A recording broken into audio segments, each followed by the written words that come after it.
Rama, napakagwapo mo. Hindi ko maitago ang aking paghanga sa iyo.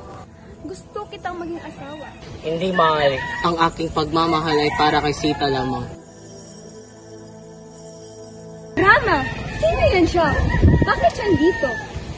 Oh, mahal. Huwag ka mag-alala, mahal. Isang estranghero lamang yan. Nawawala siya sa kagubatan.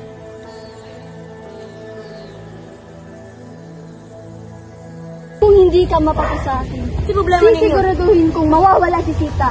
Hindi maaari. Bawal mo siyang kunin. Lakshman, oras na para patayin itong halimaw na ito. Huwag kang mag-alala, Rama. Hindi ko hahayaan na mamatay kayong dalawa.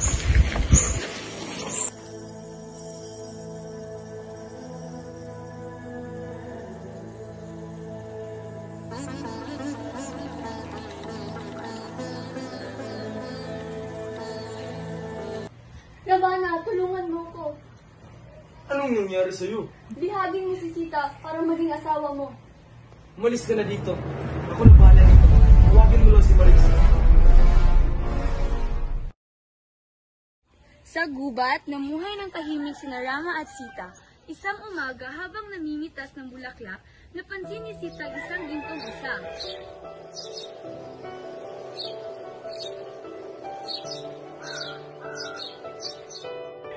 Uy! Rama at Lakshmanan! Tingnan niyo ang gintong usa! Napakaganda! Tumakbo si Rama upang kunin ang gintong usa na hindi nila alam na si Marisa, isang alagad ni Ravana na may kakayahang magbago ng anyo. Sa gubat, narinig ni Sita at Lakshmanan ang malakas na sigaw ni Rama. Lakshmanan! Puntahan mo si Rama! Baka nangangailangan na siya ng tulong! Hindi maaari. Pinutusan ako para bantayan ka. Lakshmanan! Gusto mo bang mapunta si Rama sa panganib para ikaw maging hari? Hindi mo dapat yan sinabi, mahal na Sita. Upang mapatunayan ko ang aking katapatan, susundan ko si Rama.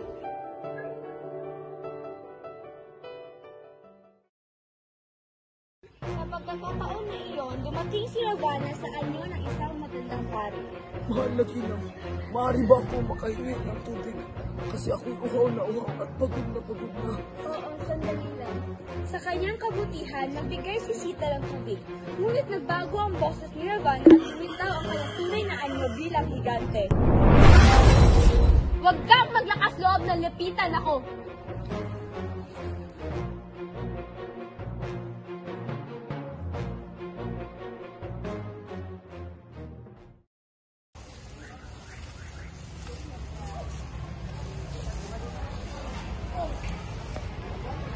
Ravana!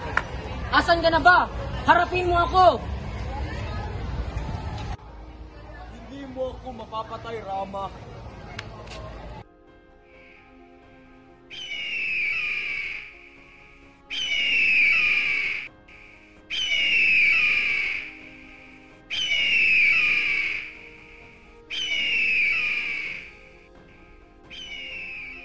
Rama at Lakshmanan, dinukot ni Ravana si Sita papuntang Langka. Tulungan niyo siya.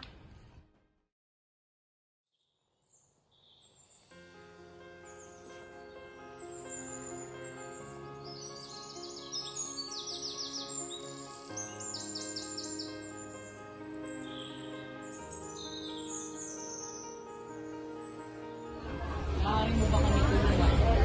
Ang aking mahal na Sita ay nakikirabahan. Kasi ang aming panig, mahal na Prinsipe. Maraming salamat.